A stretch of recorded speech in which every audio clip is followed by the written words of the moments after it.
dari Bill of Rights Inggris yang mempengaruhi deklarasi kemerdekaan Amerika Serikat pada tahun 1776 setelah adanya konstitusi Amerika Serikat yang diadopsi pada tahun 1789. Kemudian Bill of Rights Amerika Serikat diratifikasi pada tahun 1791, di mana rancangan undang-undang hak asasi Amerika Serikat disebut dengan Deklarasi Hak atau Piagam Hak yang bertujuan untuk melindungi hak terpenting dari pelanggaran pejabat publik dan warga negara.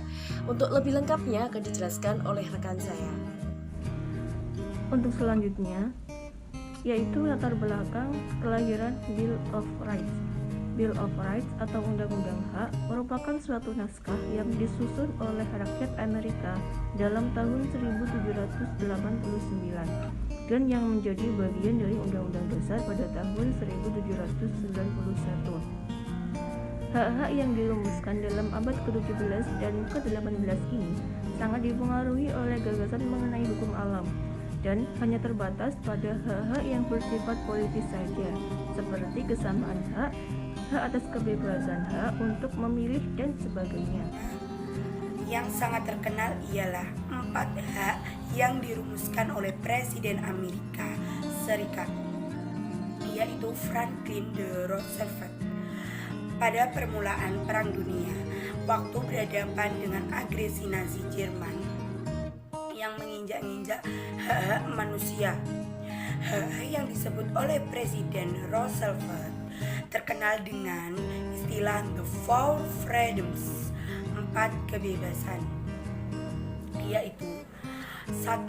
Kebebasan untuk berbicara dengan menyatakan pendapat, freedom of speech. Yang kedua, kebebasan beragama, freedom of religion. Yang ketiga yaitu kebebasan dari ketakutan, freedom for fear. Yang terakhir yaitu kebebasan dari kemelarataan, freedom for one. Generasi pertama berpandangan bahwa substansi HAM berpusat pada aspek hukum dan politik.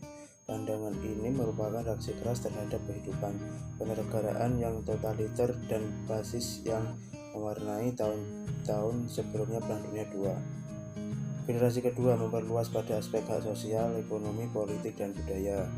Generasi ketiga mengembangkan adanya kesatuan antara hak ekonomi, sosial, budaya, politik, dan hukum dalam satu wadah yang disebut hak pembangunan. Generasi keempat mengukuhkan keharusan imperatif dari negara untuk memenuhi hak asasi rakyatnya. Generasi ini dipelopori negara-negara Asia yang pada tahun 1983 melahirkan deklarasi hak-hak rakyat yang disebut Declaration of the Basic Duties of Asian People. Deklarasi ini lebih menekankan pada persoalan-persoalan kewajiban asasi dan bukan lagi hak asasi.